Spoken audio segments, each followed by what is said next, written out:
Once, a mother advised her child to carry an umbrella to avoid getting wet if it started to rain. However, the child went to school without the umbrella. On the way home, a heavy rain suddenly poured, and before the child could find shelter, they were completely soaked. By the time the child got home, they were drenched and soon developed a fever. Seeing the child's condition, the mother gave them medicine, which helped the child recover. This story illustrates a deeper truth about following advice and avoiding trouble. Just as the child could have avoided getting sick by heeding the mother's advice, we can avoid spiritual death by following God's guidance.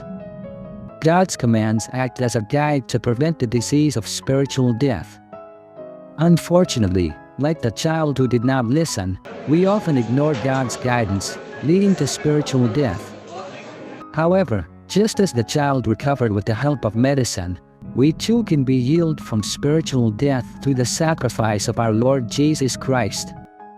As Apostle Paul writes in Ephesians 2 verses 8-9, our salvation is not earned by our actions, but through the blood of Christ. This is not to say we should disregard God's commands, as Paul also emphasizes in Ephesians 2 verse 10. We are called to follow God's teachings, reflecting the life of Jesus, and to live in a way that mirrors His example.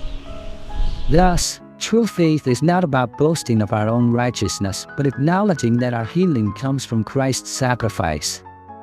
Just as the child should follow the mother's advice to stay healthy, we too should follow Christ's example to live a life that reflects His love and teachings.